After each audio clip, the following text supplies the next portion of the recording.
तो आज की इस वीडियो में 5 ऐसे फैक्ट्स जानेंगे जो कल की 2098 एडी के बारे में मुझे काफी ज्यादा इंटरेस्टिंग लगे हैं। तो अगर आपने कल की 2098 एडी नहीं देखी है तो प्लीज इस वीडियो को स्किप कर देना, क्योंकि बहुत सारे स्पॉयलर्स इस वीडियो में हो सकते हैं जिसकी वजह से आपका मूवी एक्सपीरियंस खराब भी हो सकता है। तो चलो after the spoilers warning video को शुरू करते हैं। तो फैक्ट नंबर 1, अश्वत्थामा ने ब्रह्मास्त्र का जो संधान है वो डायरेक्टली उत्तरा के ऊपर किया था, ऐसा कल की 2098 एडी में दिखाया गया है। लेकिन अगर आप ओरिजिनल महाभारत को देखने के लिए जाओ तो उसमें कुछ अलग सी स्टोरी हमें दिखाई जाती है, जो कि ओरिजिनल स्टोरी है बेसिकली कि अश्वत्थामा ने ब्रह्मास्त्र का संधान किया था, उसके बाद वो ब्रह्मास्त्र वो पांडवों के ऊपर छोड़ने वाला था, जिसके लिए अर्जुन ने भी अपना ब्रह्मास्त्र का संधान किया और अश्वत्थामा के ऊपर छोड़ दिया। लेकिन अगर दोनों ब्रह्मास्त्र एक दूसरे से टकरा जाते इस सृष्टि का नाश हो जाता। इसके लिए कृष्ण जी ने दोनों से अपने अपने ब्रह्मास्त्र को वापस लेने के लिए कहा। अर्जुन ये विद्या जानता था, जिसकी वजह से अर्जुन ने ब्रह्मास्त्र को वापस ले लिया। लेकिन आचार्य द्रोण ने यह विद्या अपने पुत्र अश्वत्थामा को नहीं सिखाई थी कि ब्रह्मास्त्र को कैसे वापस लिया जाए।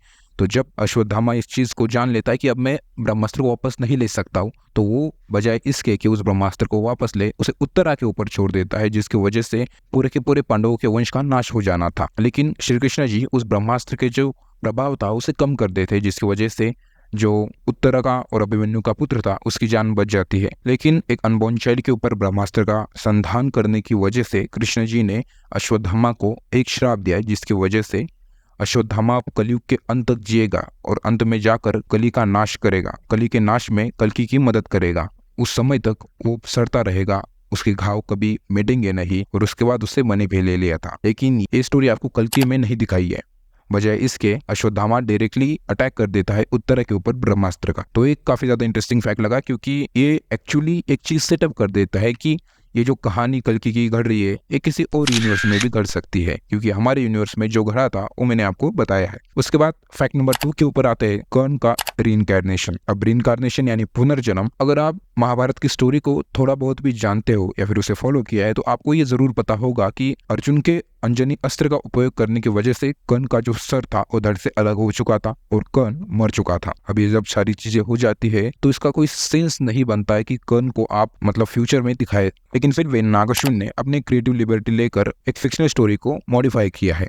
लेकिन अगर आप ओरिजिनल स्क्रिप्चर्स को फॉलो करो तो आपको ये पता लग जाएगा कि ऐसी कुछ चीजें एक्चुअली घटने नहीं वाली है, क्योंकि कर्ण का अंत हो चुका था। अगर उसी जगह आप अश्वत्थामा को रखते हो तो वो सेंस भी बनाता है, क्योंकि वो एक चिरंजीवी है। लेकिन जो कर्ण का रीइंकार्नेशन है या फिर उसका पुनर्जन्म है, ये सारी चीजें किसी भी मामले में सेंस नहीं बनाती है, क्योंकि एक्चुअल पुराण में उसकी डेथ हो चुकी है और उसका कोई भी जिक्र नहीं है कल्कि के साथ। उसके बाद फैक्ट नंबर 3, हु इज कली। तो देखो पूरी की पूरी कल की मूवी निकल चुकी है, लेकिन अभी तक जिसका मेन विलन है कली, उसके बारे में एक नाम भी इन लोगों ने नहीं लिया इस मूवी में।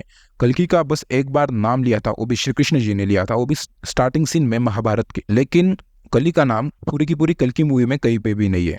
और यास्किन तो कली है ही नहीं, ये हमें लिटरली पता लग जाता है, क्योंकि नागार्जुन ने हर किसी कैरेक्टर को अपनी आइडेंटिटी दी है और उसके साथ तो काफी ज्यादा बाउंड हुआ है। अगर आप कर्ण की कैरेक्टर को फॉलो करो तो शुरू से जो कर्ण की कहानी थी और जो प्रभास के कैरेक्टर भैरवा की कहानी थी वो काफी ज्यादा रिलेटिव लगती है। दिलकर सलमान का भैरवा को वो बचपन से ग्रो अप करना, जबकि उसका चाइल्ड है भी नहीं, उसे ट्रेनिंग देना, उसके बाद उसे एक अच्छी शिक्षा देकर उसे उस डिस्टोपियन वर्ल्ड में जीना सिखाना। नागार्जुन ने काफी अच्छे और डीपली तरीके से चीज को सीडिंग किया है कि कर्ण का जो कैरेक्टर है और जो भैरवा का कैरेक्टर है वो काफी ज्यादा रिजेंबल करता है। लेकिन ये चीज आप यास्किन के साथ नहीं देखते हो। मतलब यास्किन किसी भी मामले में आपको कली नहीं लगता है। यास्किन काफी ज्यादा पावरफुल है, काफी ज्यादा बुरा है, लेकिन कली कहकर पूरी की पूरी मूवी में उसका प्रोनाउंसिएशन नहीं किया गया है। तो अगर आप ये सोचने की कोशिश करो कि आखिरकार कली कौन हो सकता है, तो शायद से इसकी एक पॉसिबिलिटी ये भी है कि कली का जो कैरेक्टर है वो बेसिकली यास्किन के अंदर ही हो, क्योंकि अगर आप उसके सर को देखो तो उसका सर ग्लो अप कर रहा होता है। इवन दो जब वो सीरम ले लेता है उसके बाद भी उसका सर ग्लो अप कर रहा होता है। तो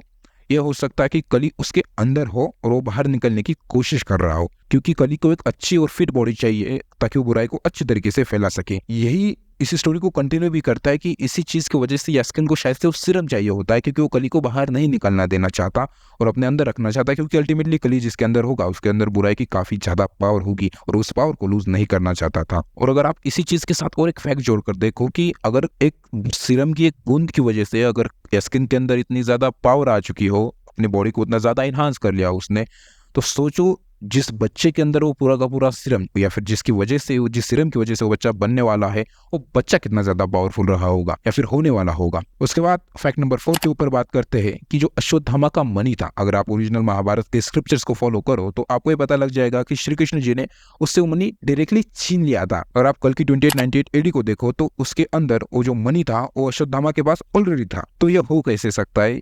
इस चीज का कोई भी लिटरली मीनिंग इन लोगों ने इस मूवी में नहीं दिया है। उसके बाद आते हैं फैक्ट नंबर 5 के ऊपर। आखिरकार कृष्णा जी को क्यों छुपाया गया है या फिर उनका फेस क्यों छुपाया गया है? Who is Krishna? इसका बेसिकली मुझे एक मेजर रीजन ये लगता है कि अगर आप पूरी की पूरी कल की 2898 एडी को देखो तो उन्होंने हर एक कैरेक्टर को अपना एक फेस दिया है, वो पास्ट में भी रहा हो या फिर फ्यूचर में भी रहा हो। अगर आप अश्वत्थामा के कैरेक्टर को फॉलो करो तो महाभारत में भी जो अश्वत्थामा का कैरेक्टर है वो वीएफएक्स का यूज कर अमिताभ बच्चन के कैरेक्टर के साथ ही दिखाया गया है, ना कि किसी और एक्टर को लेकर उनके एक यंगर वर्जन दिखाया जाए जो कि काफी ज्यादा सस्ता पड़ जाता है उनको। लेकिन फिर भी उन लोगों ने ये रिस्क लिया या फिर इसके अंदर उन लोगों ने इन्वेस्ट किया। उसके बाद सेकंड नंबर आता है कर्ण का कैरेक्टर। कर्ण के कैरेक्टर प्रभास का फेस ही उसे दिया गया है और अभी जो भैरवा का कैरेक्टर है वो ऑब्वियसली प्रभासी है। तो मुझे पर्सनली इसका रीजन ये लगता है कि आखिरकार कृष्णा जी का जो कैरेक्टर है वही कल्कि का कैरेक्टर भी होगा, मतलब जो कृष्णा जी का फेस होगा वही कल्कि का फेस भी होगा। इसी वजह से शायद इन लोगों ने कृष्णा जी के फेस को छुपाया हो ताकि आगे जाकर वो किसी को भी कास्ट कर सकते इस कैरेक्टर में। तो ये सारे फैक्ट्स हो गए मेरे साइड से कल की 2898 एडी को लेकर। अगर आपके भी कुछ फैक्ट्स या फिर कुछ थेरीज हो तो उसे कमेंट सेक्शन में जरूर बताना और हम मिलेंगे आपसे अगले वीडियो में। अंटिल देन आप अपना ख्याल रखिए।